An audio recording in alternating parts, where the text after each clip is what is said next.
estar aquí con vosotros. Espero que estéis bien, que estéis despiertos y preparados para lo que Dios nos trae esta mañana. Espero ser portador solamente de lo que Él dice, de lo que Él nos dice, de lo que Él nos enseña y poder compartirlo un poco con vosotros. Tengo que decir que tengo la sensación de que si dedicáramos unos minutos a que yo no dijera nada y simplemente pensarais en las canciones que acabáis de cantar y hicierais un pequeño resumen de las cosas que habéis dicho,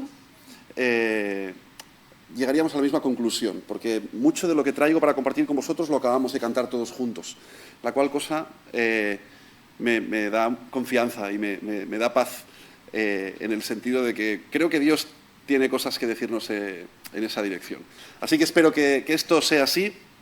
Si en algún momento ves que pierdes el hilo o que no me explico bien, puedes levantar tu mano y así yo me entero de que no estoy siendo suficientemente claro, pero así tenemos un poco de feedback. Conozco a muchísimos de vosotros, pero a muchos no os conozco, así que, como ha dicho mi suegra, soy su yerno. Soy David, he sido miembro de Gallo La durante muchos años y ahora estamos sirviendo y trabajando en la iglesia en Sant Cugat, la iglesia de Batec, liderada por Laia, y ahí estamos, intentando extender el reino, intentando compartir pues lo que voy a compartir esta mañana con vosotros, con la gente de esa zona.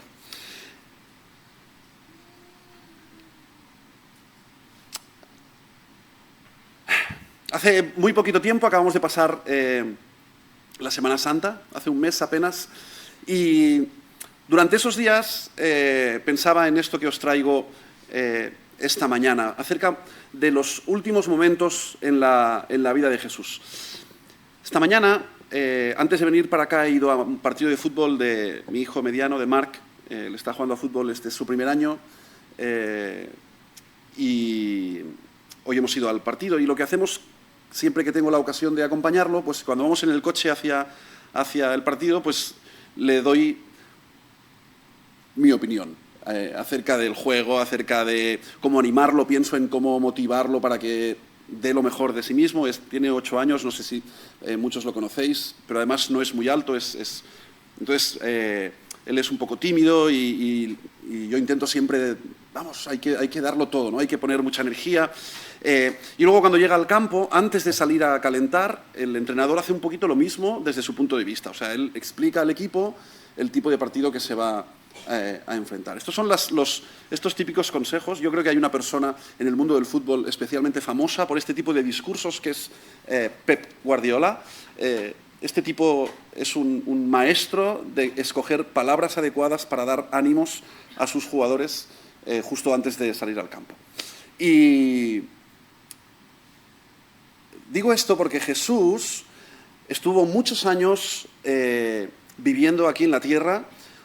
Tuvo 3 años aproximadamente de ministerio muy, muy, muy intenso, y cuando se acercaba el final, de repente me imagino esos últimos días al lado de sus discípulos, pensando un poco en cómo me siento yo como padre con mi hijo Marc, en qué les voy a decir, que es, si, ahora me voy, ¿no? Jesús decía, ahora me voy a ir, y no paraba de decírselo a sus discípulos, aunque ellos no lo entendían. Pero, ¿qué les puedo decir? ¿Qué puedo resaltar de lo que he compartido ya con ellos para que si algo tienen que no olvidar sea esto, y esto sea lo que sea su leitmotiv en el ministerio? Ellos van a seguir, de hecho se lo dice así tal cual, yo me voy y vosotros vais a seguir haciendo lo que yo he hecho hasta ahora. Entonces, ¿qué es lo que les digo, no? Y me gustaría que hiciéramos juntos un viaje muy rápido, desde el momento en que Jesús llega a Jerusalén para celebrar esa última Pascua que celebró antes de ser arrestado, hasta que murió y resucitó. Vamos a hacer un viaje relativamente rápido por ahí, con la intención de sacar algunas lecciones. Y yo voy a transmitiros algunas que me parecen bastante evidentes, pero es posible que recordando o escuchando esta historia de Jesús aprendas otras cosas. Así que bienvenido a este momento activo. No te quedes ahí simplemente esperando que yo te diga lo que yo he encontrado, porque yo he aprendido cosas de ese texto seguramente muy relacionadas con mi contexto actual, con el momento vital que estoy viviendo. Dios nos llama la atención generalmente de las cosas que más necesitamos, y las mías seguramente no van a ser las tuyas. Así que te invito a que estés ahí activo, escuchando esta historia. Voy a ir leyendo algunos trozos, pero voy a narrarla más que leerla, porque el texto en el que me he basado es un texto bastante extenso, porque Juan dedicó bastantes capítulos de su Evangelio a narrar este momento. De hecho, desde el capítulo 13 hasta prácticamente el final del Evangelio de Juan se concentra en estos pocos días desde que Jesús entra en Jerusalén hasta que Jesús resucita. O sea, pasan no muchos días en este periodo de tiempo, pero Juan dedica mucho de su Evangelio a hablar de esto. Entiendo que porque tiene peso y es importante también para nosotros. Y antes de decir esto voy a decir una última cosa. A nivel interpretativo, yo no sé si estarás conmigo, que hay una tendencia, creo que últimamente más exagerada, pero no sé si es así, igual es algo que ya percibes desde hace tiempo o lo has percibido siempre. Yo lo percibo un poco más fuerte últimamente, y es que cuando nos ponemos delante de la Biblia y delante de los temas que la sociedad nos enfrenta y nuestro día a día nos enfrenta, hay una tendencia a poner el mensaje de Jesús en un plano y a poner el resto de la Biblia en otro plano. ¿Entendéis lo que quiero decir? Es decir, la Biblia habla de muchas cosas y Jesús habla de algunas de estas cosas. Jesús no habla de todo lo que se habla en la Biblia. Entonces, por una parte hay un principio a nivel de interpretación muy, creo que con mucho sentido, y es que el filtro, este primer cristal con el que nos acercamos en la Biblia, evidentemente es la vida de Jesús y lo que Él hizo en esta tierra. Es lo más cercano, es lo más cercano a Dios que podemos llegar a nivel de comparación, a nivel de experiencia. Él se hizo hombre como nosotros, sufrió las cosas, vivió las cosas, disfrutó de las cosas como nosotros lo hacemos. Por tanto, conocer a Jesús nos ayuda a conocer a Dios desde un punto de vista más cercano a nosotros.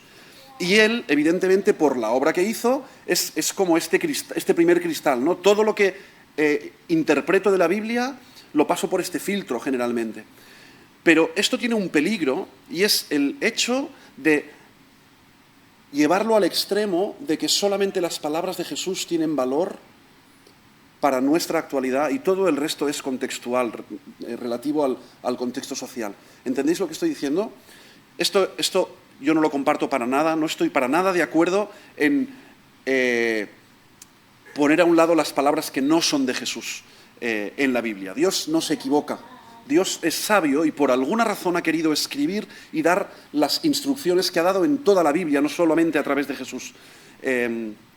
Por eso, aunque hoy vamos a hablar principalmente de Jesús, yo quería lanzaros esta reflexión para que, si os sirve, cuando os acerquéis a la Biblia y vayáis a pasajes, por ejemplo, creo que esto pasa mucho con las cartas de Pablo, donde hay un poquito de contradicción entre Pablo y lo que yo pienso, me voy a Jesús. No, Jesús pensaba como yo.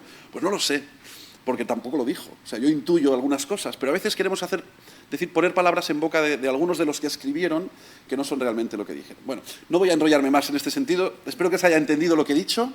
Vamos a centrarnos en estos momentos en la vida de Jesús y a ver si me podéis ayudar un poco con esto. Vamos a hacer un resumen muy rápido y necesitaré de vuestra ayuda. ¿Sí? Veo si estáis aquí o no. Jesús llega a Jerusalén, ¿os acordáis? Necesito que me ayudéis a hacer un resumen de la historia y luego vamos viendo qué podemos aprender de cada momento. ¿Cómo llega Jesús a Jerusalén? En un burrito, correcto. Y antes de llegar a Jerusalén, para saber a qué parte de Jerusalén iría, ¿recordáis lo que pasó? Él mandó a alguien, ¿no? A buscar un espacio para celebrar ¿qué? La Pascua. Ahora la Pascua este año se acaba de celebrar la Pascua judía, el 22 de abril, si no me equivoco. Siguen celebrando los judíos la Pascua, por desgracia, muchos de ellos esperando todavía la venida de un Salvador, ¿no? Nosotros creemos que no, que ese Salvador era Jesús, pero no era el tipo de Salvador que los judíos esperaban. En todo caso, Jesús quiere celebrar y pone mucho empeño en celebrar esa Pascua. Entonces llega a Jerusalén, cuando entra con el burrito, ¿qué se encuentra? Gente que lo recibían mal, no, lo recibían muy bien, ¿no? Le gritaban cosas bonitas, ¿no? Te estábamos esperando. Y entonces, inmediatamente o rápidamente, se va a celebrar esta Pascua. Y en esta cena pasan muchas cosas. A ver quién puede decirme algunas de las cosas que pasan. Lava los pies a los discípulos. ¿No? Cuidado con la Biblia ahí delante, ¿eh? Lava los pies a los discípulos. Anuncia la traición de Judas, ¿correcto? ¿Qué más? ¿Qué anuncia respecto a Pedro? Que le va a negar. Ok. ¿Qué más cosas? Una cosa que hacemos mucho, por lo menos en esta iglesia. La Santa Cena, ¿no? En un momento de la cena coge un poco de pan, coge un poco de vino y lo comparte. Y dice, haced esto para recordarme. Porque él ya sabía que le iban a echar de menos. ¿Qué más cosas? Hay dos cosas más que pasan al menos. Eso es, anuncia la entrega de Judas.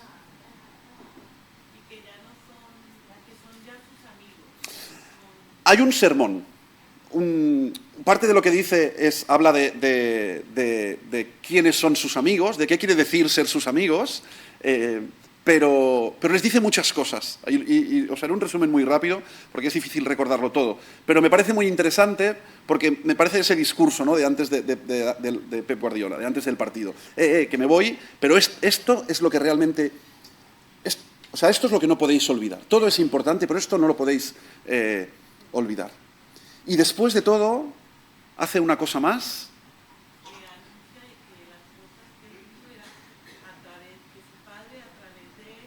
Eso es. Eso forma parte del sermón.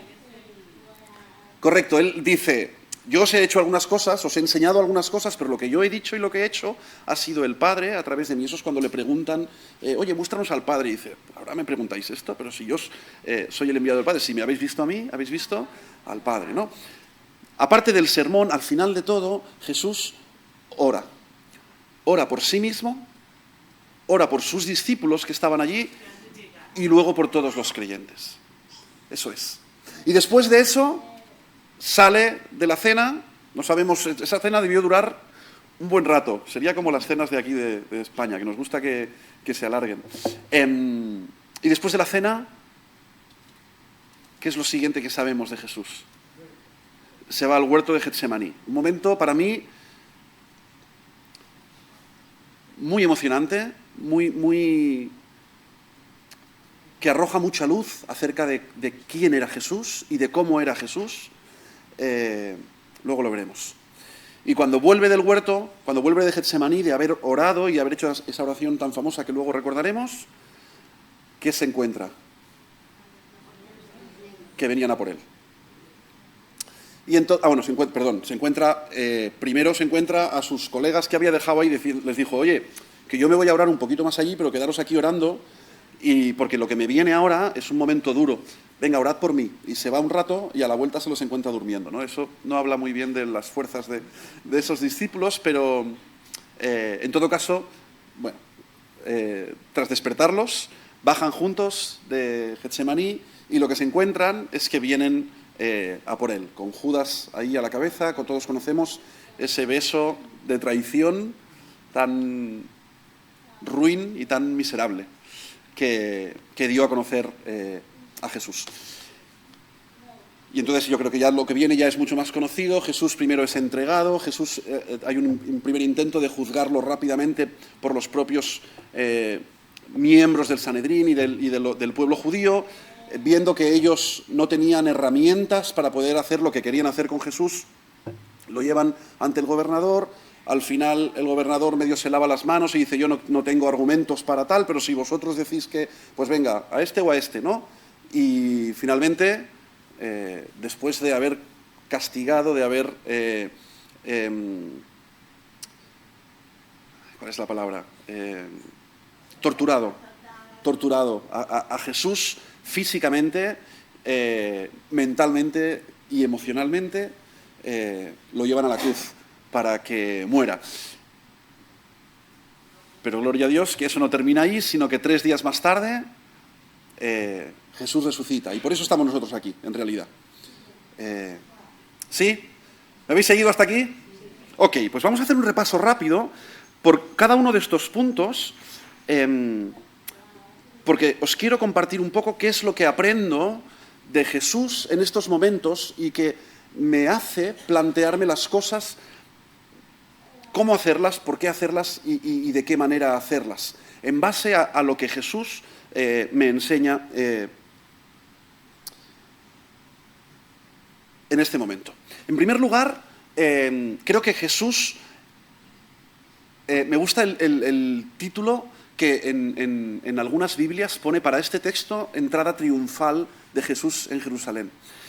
Y me parece de un sentido del humor increíble que se hable de esta entrada triunfal pensando en cómo lo recibieron y no en cómo estaba entrando Jesús. Es decir, el pueblo recibe, como bien habéis dicho, a Jesús con muchos gritos, Hosana al Hijo de David. No, todos conocemos ese momento, pero lo que hace Jesús es contrastar con esa realidad para dejar de manifiesto una vez más, antes de que pasara lo que iba a pasar, que él no había venido a liberar a los judíos de la opresión de los romanos, sino que él había venido a hacer algo mucho más grande. Y creo que el hecho de que entrara montado sobre ese pollino, sobre ese burro, tiene mucho valor, porque Jesús es una declaración de intenciones. Él está diciendo, yo no he venido a derrocar al Imperio Romano, que es lo que de alguna manera los judíos, aún después de 3 años de conocer y de haber oído hablar de lo que Jesús hacía, aún seguían pensando que si algún Salvador tenía que venir, tenía que ser para librarles de esa opresión momentánea que el pueblo judío estaba recibiendo por parte de los romanos. Por tanto, lo primero que veo en Jesús es humildad y es consistencia. Es decir, Jesús no es una persona que va variando su mensaje a lo largo de los años. El mensaje que él trajo al principio lo mantiene hasta el final. Y eso es algo que nos tiene que contagiar. Es algo que nos debe ayudar a entender las verdades inamovibles de la Biblia. Como decía al principio, Dios no se equivoca. Dios ha escrito lo que ha escrito a través de hombres, pero inspirado por él por alguna razón, para nosotros, para nuestro bien y para el bien de la Iglesia.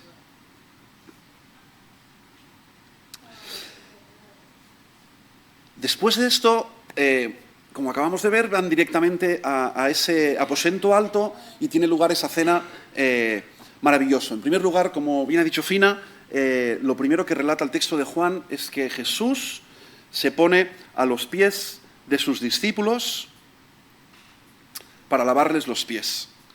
Y otra vez más, como ya había pasado, los discípulos le dicen, ¿pero qué haces?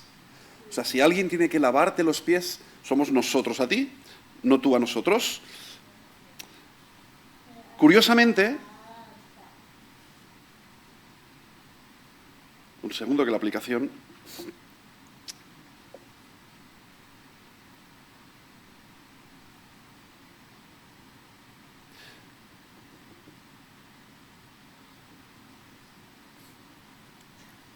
Las notas se han quedado con una redondita...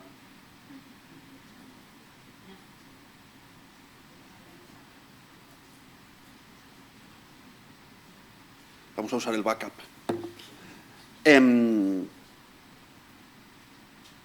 Curiosamente, Jesús toma la iniciativa de acercarse a sus discípulos y de nuevo demostrarles lo que él había venido a hacer.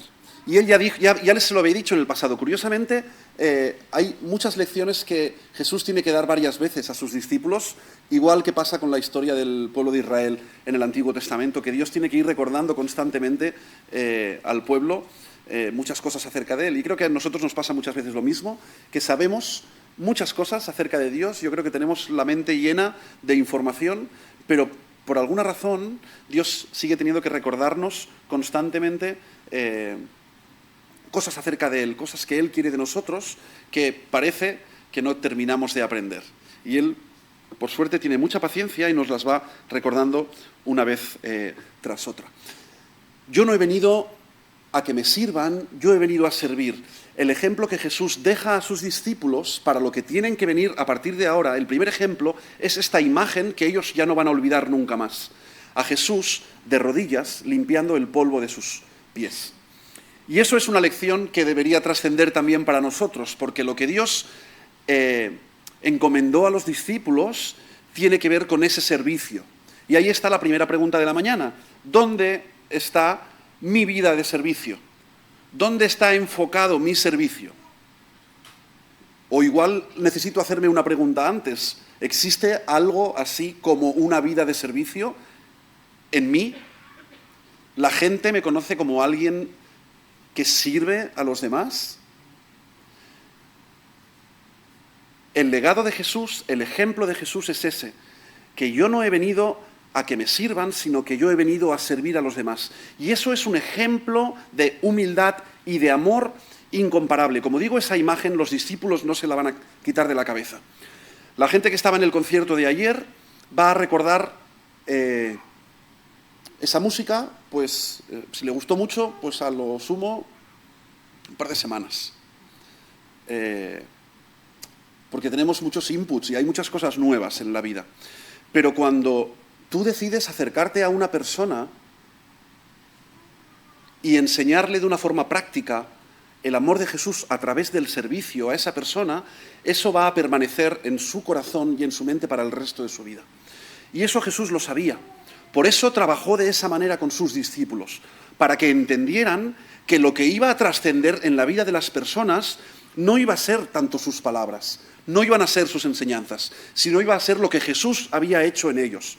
¿De qué se hablaba cuando la gente hablaba de Jesús en su contexto? ¿De qué hablaban?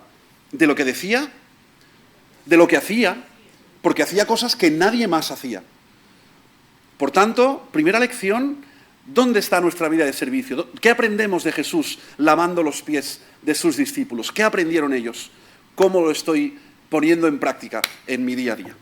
Justo después de eso, él hace dos anuncios un poco dramáticos, un poco de malas noticias, de mal rollo. Yo creo que se quiso sacar, si es que cronológicamente es correcto lo que narra Juan, que no sabemos si pasó exactamente en este orden, pero si es así, que a mí me gusta pensar que sí, porque tiene todo el sentido, creo que Jesús se quiso sacar el marrón, lo primero, porque luego tenía muchas cosas positivas que decirles. Y entonces lo primero que hace es decir, mirad, hoy uno de vosotros va a entregarme. Y a mí siempre me ha llamado mucho la atención este texto, porque yo no sé vosotros, pero si yo hubiera estado en esa cena,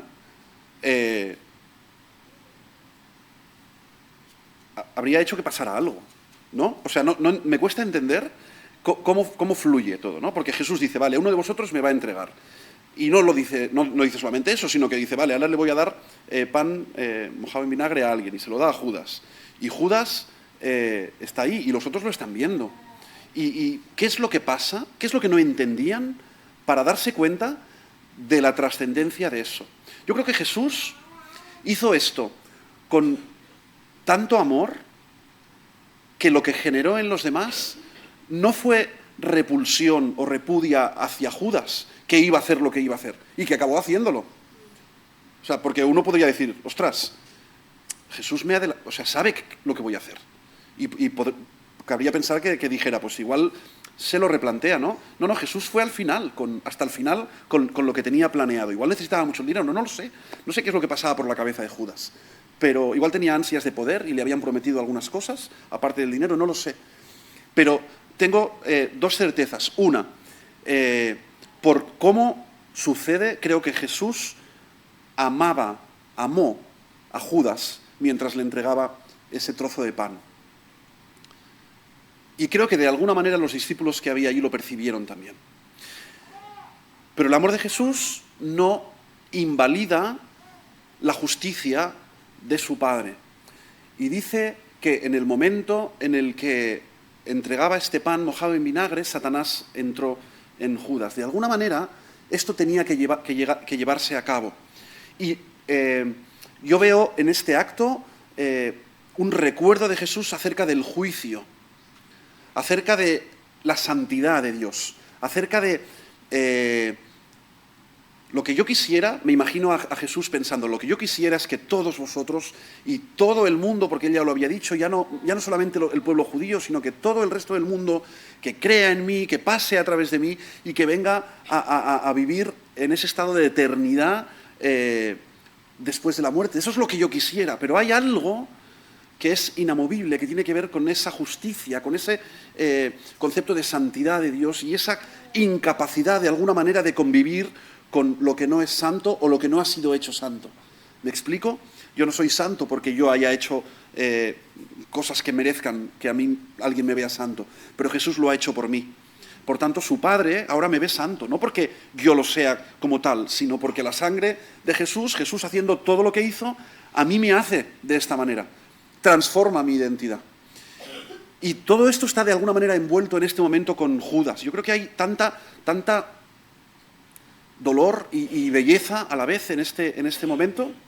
En todo caso, cosas que aprender. No olvidemos que la justicia de Dios es inamovible, es dura y nos afecta a nosotros y al resto del mundo. Justo después de eso, Jesús dice que alguien más en la mesa iba a tener un pequeño momento negativo respecto a él, que es que su amigo, su íntimo amigo Pedro, se iba a avergonzar por un momento, o no sé si avergonzar es la expresión, pero que por lo menos iba a negar conocer a Jesús para que no le arrestaran, para que no le condenaran y para no pasar por algo parecido a lo que Jesús estaba pasando. Vamos un momento juntos al Evangelio de Juan. Esto sí que me gustaría leerlo.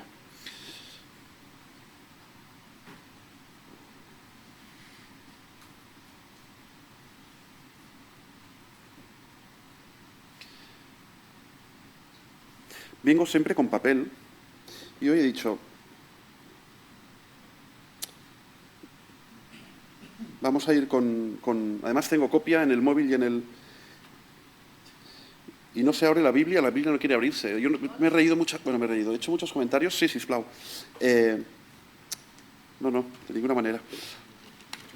Gracias, Fina. Esta no falla.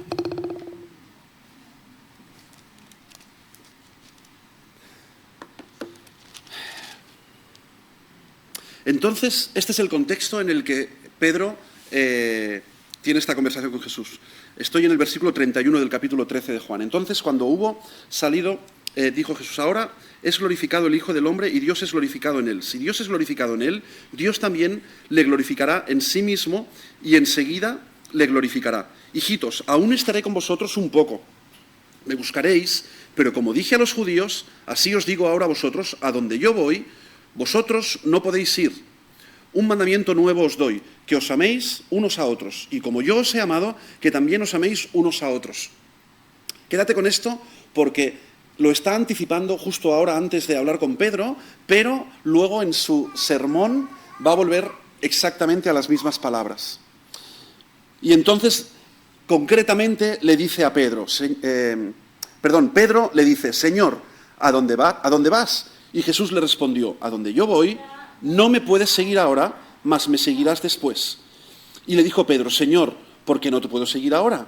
Mi vida pondré por ti. Pedro, el del carácter, el de, tú no me digas lo que tengo que hacer, que yo voy, Y entonces Pedro le pregunta, Señor, ¿por qué no te puedo seguir ahora? Mi vida pondré por ti. Y Jesús le respondió, ¿tu vida pondrás por mí? De cierto te digo, no cantará el gallo sin que me hayas negado 3 veces. De alguna manera, Jesús estaba intentando poner un poco de calma en sus discípulos antes de ser totalmente explícito. Es decir, nosotros, con mucha perspectiva y con toda la Biblia en la mano, somos conscientes de que Jesús, desde el principio de su ministerio, está anunciando que había venido aquí para morir. Y lo dice a veces de una forma más clara, otras veces de una forma un poco más velada, pero no para de decirlo. Y otra vez me hago esa pregunta, ¿en qué estaban pensando los discípulos para no entenderlo? ¿Cómo no lo entendían? Y en este momento, otra vez, Jesús está diciendo, oye, que yo me voy y que voy a un sitio donde no podéis venir. Esto podría haberle hecho pensar a Pedro de lo que estaba hablando Jesús. Luego Jesús tiene que ser un poco más explícito, pero antes de eso Jesús quiere darles un poquito de calma, en plan, que voy a un sitio que ahora no podéis venir, pero que más adelante sí que podréis venir, sí que podéis estar conmigo. Es como que está poniendo la tirita o el agua oxigenada o el alcohol antes de que la herida suceda. Pero entonces Pedro, como decía, con ese carácter que le caracteriza, dice, no hay ningún sitio donde tú puedas ir a donde yo no pueda ir. ¿Por qué? Porque yo estoy dispuesto a dar mi vida por ti. Eso le dice Pedro a Jesús. Y eso me habla de varias cosas. Conocer a Pedro de esta manera a mí me ha llevado a intentar, por lo menos intentar, ser una persona prudente. Porque creo que hace unos años yo habría sido como Pedro, o posiblemente ahora igual lo sería, porque las cosas que me indignan, las cosas que me remueven la parte emocional, me llevan a actuar, y a veces de una forma un poco impulsiva. Pero aprendo de Pedro y de la relación que Jesús mantuvo con Pedro, que la prudencia es necesaria. Y ya no tan solo en cuanto a lo que tiene que ver con los demás, sino especialmente con uno mismo. Jesús le demuestra a Pedro que de alguna manera no puede fiarse ni de sí mismo. Porque lo que su corazón le está diciendo en ese momento, yo voy a dar mi vida por ti, se convierte en una especie de caricatura. Es como ridículo a los ojos de los que leemos esta historia después de mucho tiempo, que este Pedro, que tanto había vivido, que tanto había dado por Jesús, en una prueba a simple vista tan pequeña en comparación de otros momentos difíciles en el ministerio que pasó, sucumbiera de esta manera. No una vez, 2 veces, 3 veces. Le dicen a Pedro, tú estabas con él, y Pedro dice, no estaba con él. Pero es que no hacía ni unas horas que Jesús le había dicho, esto va a pasar. ¿Cómo es posible que una persona que ha convivido, que ha tocado a Jesús, que le ha visto hacer milagros, ¿cuántas veces has visto tú a Jesús físicamente? Nunca. Igual no sé, ya sabéis que yo soy muy respetuoso también con este tema de este plano espiritual que la mayoría no percibimos, pero que está aquí de alguna manera. Pero, en todo caso, me atrevo a decir que nadie de vosotros ha visto nunca físicamente a Jesús, ni mucho menos le ha visto hacer físicamente un milagro. Nosotros no lo hemos visto. Y muchas veces nos tiramos piedras sobre nuestro propio tejado y nos fustigamos porque vivimos una lucha interna por seguir a un Jesús del que hemos oído hablar, en quien hemos depositado nuestra confianza, pero a quien no hemos visto. A mí me da un poquito de paz entender que este Pedro se parecía un poquito a mí. Y Pedro había experimentado, como digo, algo muy intenso y muy bonito con Jesús. Sin embargo, Jesús le dice a Pedro, cuidado, que tienes muy buenas intenciones, que yo estoy viendo que en realidad yo sé que tú me vas a seguir hasta el final, y es lo que pasó. Pero Jesús le está diciendo a Pedro, no te confíes demasiado, no creas demasiado en ti mismo, porque si alguien en todo caso va a hacer la obra, voy a ser yo. En el momento en que no dependas de mí y dependas de ti, lo que va a pasar es que me vas a negar. Y Pedro no lo quiere creer en ese momento, pero eso es lo que sucedió. Eso es un llamado para todos nosotros para depositar nuestra confianza en Jesús y solo en Jesús. Y tener relativamente poca confianza en nosotros mismos. Y aquí otra vez entiendo, porque os veo a vosotros, a muchos no os conozco, y muchos de vosotros sois referentes para mí por la vida que conozco de vosotros, por cómo conozco que habéis seguido a Jesús durante toda vuestra vida, por cómo le habéis servido, por cómo andáis tras Él día tras día.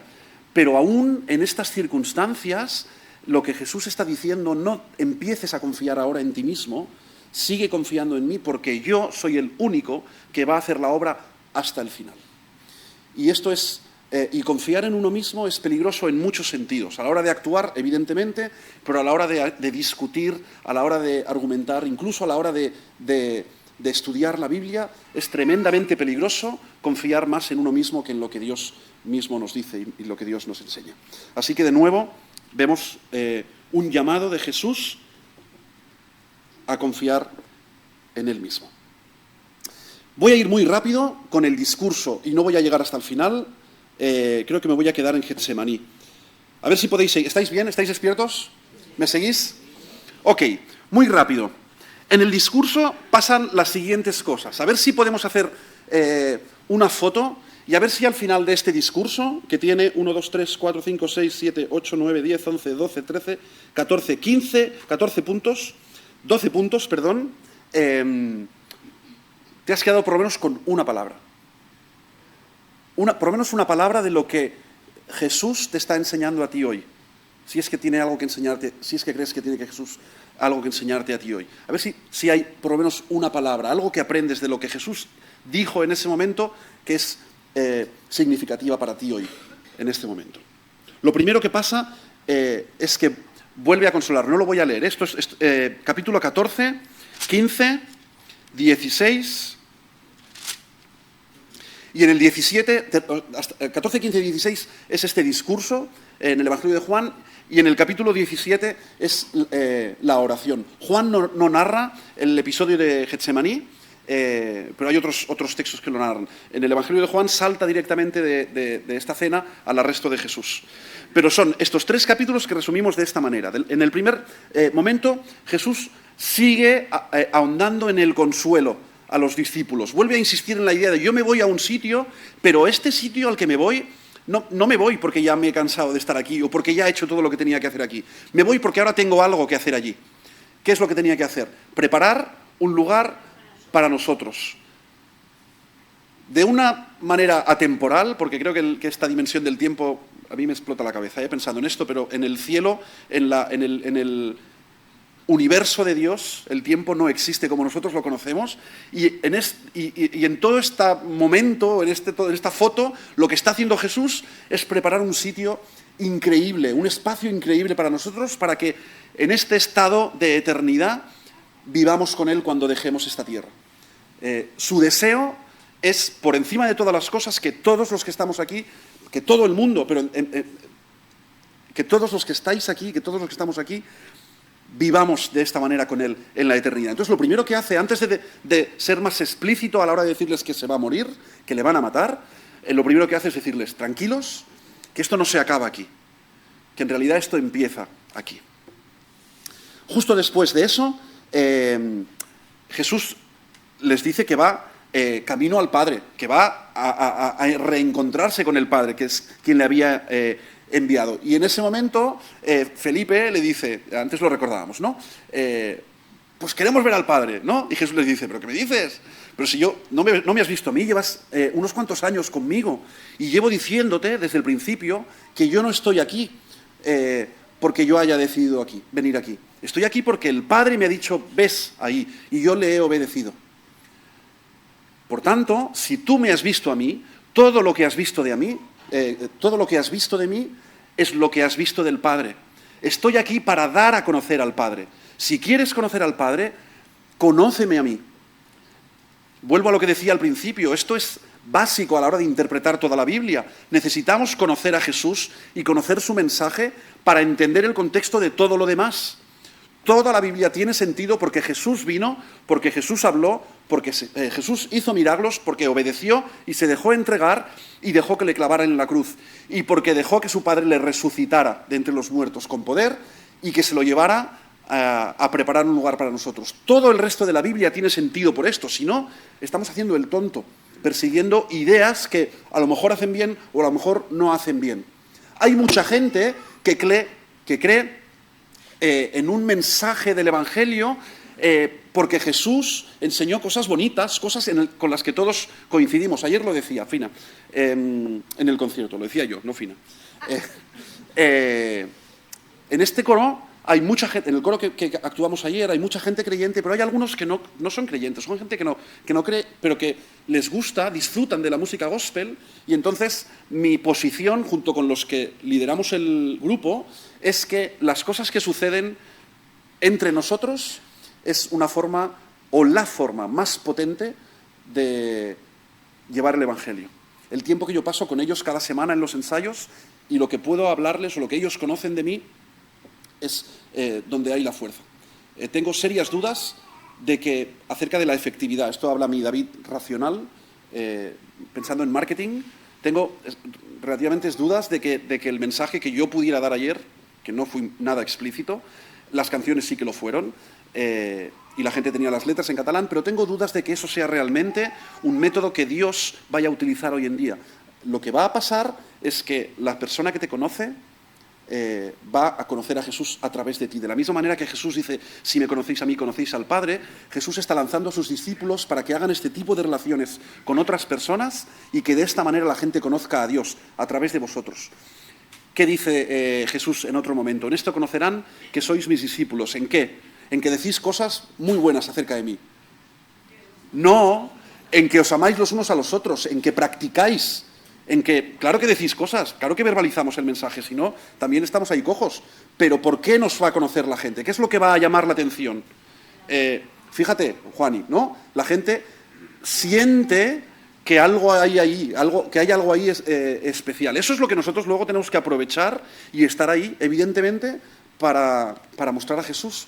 Pero nuestro trabajo es el mismo que nos enseña Jesús en este momento. Y por suerte, ese trabajo no lo tenemos que hacer solos, porque cuando Jesús se va, les dice, cuidado, que yo me voy, pero no os dejo solos. Os envío al Espíritu Santo. Y eso acabó sucediendo muy poquito después. Luego Jesús les habla de la vid verdadera. Todos conocéis esta imagen y es una imagen preciosa. Otra vez Jesús reincide en la idea de que nuestras fuerzas, aunque seas la persona que más ha estudiado y más ha conocido la Biblia, por nuestras fuerzas, sin la obra del Espíritu Santo y sin vivir pegado a Jesús de una forma práctica, es inútil. ¿Qué dice? Jesús es la vid verdadera en el sentido de que Él es el tronco y todas las ramas salen de Él. Todo debe estar anclado a Jesús de una manera muy real y muy práctica y muy constante. O sea, de nada sirve que tú hayas pasado un momento en tu vida donde has tenido tiempo para leer, para orar cada día, para meditar, Es inútil si en otro momento eso desaparece. La constancia es algo imprescindible. Y Jesús le está diciendo, ojo con estas ramas que a veces parece que se hayan caído, que ya no están agarradas a la vid. ¿Qué pasa con una rama que cae del árbol? ¿Que se muere? ¿Da fruto? No, nunca. Entonces, la única forma de dar fruto, la única forma de ser efectivos, de mostrar a un Jesús real, es viviendo de esta manera, enganchados a Jesús. En este momento Jesús vuelve a ese mensaje central que para mí gira alrededor de toda esta semana de acontecimientos que hemos pensado al principio. El amor. Otra vez, ya lo acababa de decir unos minutos antes, hablándole a Pedro, pero vuelve a decir, mirad, hay algo que no podéis olvidar, y es que si yo estoy haciendo lo que estoy haciendo es porque, uno, yo os amo, porque el Padre os ama, porque el Padre me ha enviado, y yo os he amado de una manera que nadie más os ha amado. Nadie más ha hecho lo que Jesús ha hecho por cada uno de nosotros. Aún la persona más buena que pueda dar su vida por su amigo. Nadie en la historia de la humanidad ha hecho lo que Jesús hizo por los que iban a creer en Él. Y ese tipo de amor sacrificial es el amor que Jesús quería que sus discípulos llevaran al resto del mundo. Amad a la gente. Si algo tienes que recordar acerca del mensaje que tienes que llevar es ama a la gente. Ama a todas las personas que te vas a cruzar por la calle y en tu día a día durante esta semana. Ámalas como Jesús las ama, hasta el punto de entregar, de decidir entregar tu vida por ellas. Jesús nos dice que ese es el tipo de amor, uno, que Él tiene, y por tanto, ese es el tipo de amor que tiene trascendencia. No les juzgues, no les señales, no les critiques, no les hagas tropezar. Ámalos por encima de todo y amaros entre vosotros. Es un poco absurdo si alguien pretende ir por ahí enseñando amor y luego aquí dentro no es capaz de amar a su hermano que está al lado. Ese no es el tema, pero bueno, ahí está.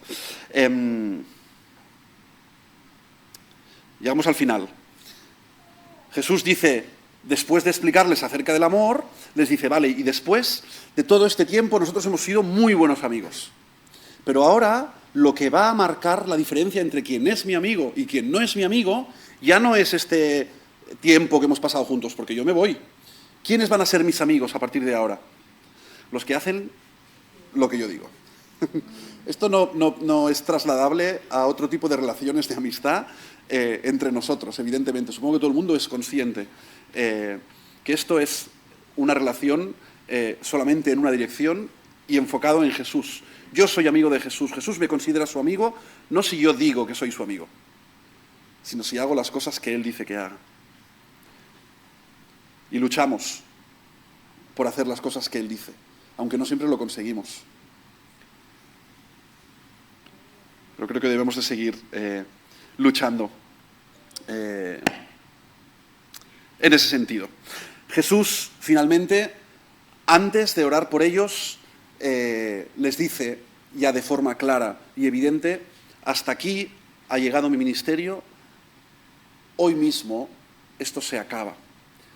Se acaba en un primer paso porque ya vamos a dejar de estar juntos, ya no iban a volver a estar juntos nunca más después de esa noche. Porque Jesús iba a seguir su ministerio hasta el final, pero ya alejado de sus discípulos. Ya no iba a poder pasar más tiempo con ellos. Y entonces vuelve a recordarles que va a mandar al Espíritu Santo, al Consolador, para que esté con ellos y para que tengan valor y fuerza y sentido en la obra que ellos tienen por delante. Y justo después de eso, Jesús hace esta oración dividida en 3 partes que leéis en el último capítulo, en el capítulo 16 de Juan. 17, perdón. Jesús ora por sí mismo, Jesús ora por sus discípulos y Jesús ora por todos los creyentes. Curioso que esta oración de este momento va dirigida como campo máximo o como de influencia a sus amigos, a los que van a ser sus amigos, a los que van a seguirle, no a todo el mundo. Me parece muy importante que Jesús quiera terminar su tiempo, después de varios años de ministerio con sus discípulos, que quiera terminarlo orando y que recuerden que ha orado por ellos y que ha centrado su trabajo y su esfuerzo en ellos. Y esto a mí me habla de una cosa, y con esto termino. El mensaje de Jesús es un mensaje que tiene sentido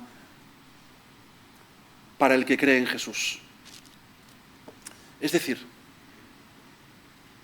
el mensaje de Jesús es un mensaje para todos. ¿Estás de acuerdo conmigo? Es un mensaje que tiene valor para todos. Es un mensaje que tiene sentido para todos. Pero es un mensaje que no tiene trascendencia para el que no decide ser amigo de Jesús, para el que no decide obedecerle, para el que no decide renunciar a uno mismo y aceptar la voluntad de Jesús.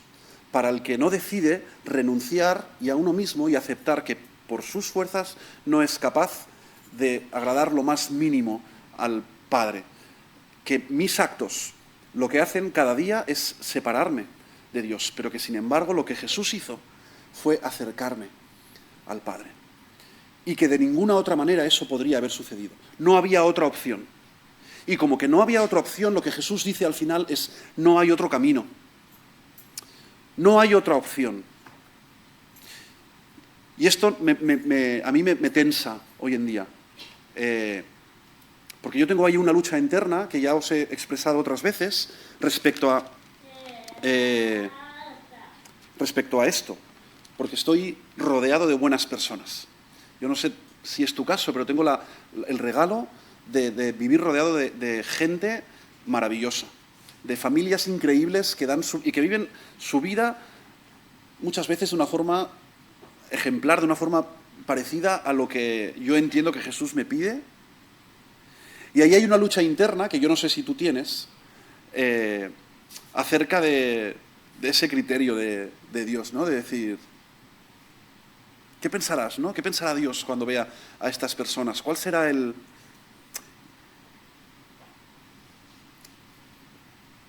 Y entonces ahí es donde mis ojos necesitan fijarse en Jesús y necesitan fijarse en su palabra, porque mi corazón me dice,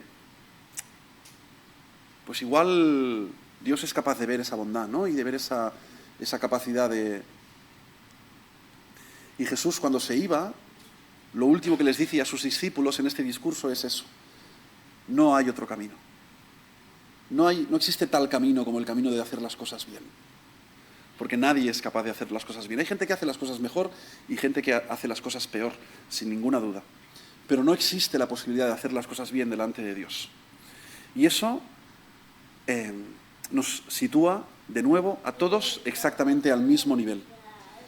Si tú y yo estamos aquí esta mañana y podemos tener alguna certeza de que Dios nos va a llevar con Él cuando nuestra vida aquí termine, es por Jesús y no por nosotros. Si alguien más en este mundo va a poder disfrutar de eso, va a ser a través de Jesús y no a través de ninguna otra opción.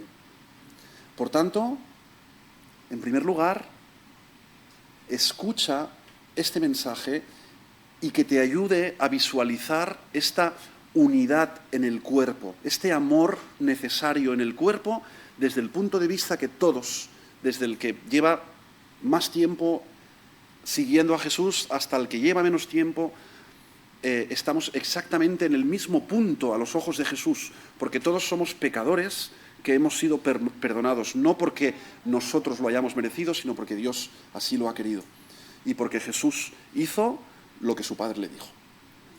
Y en segundo lugar, que esto nos mueva o nos incite a amar y a servir a la sociedad, a la gente que tenemos a nuestro alrededor, de una forma tan profunda, tan real, tan espectacular, que les lleve a conocer a Dios a través nuestro. Y que las palabras sean, permitidme la expresión, lo último que llegue.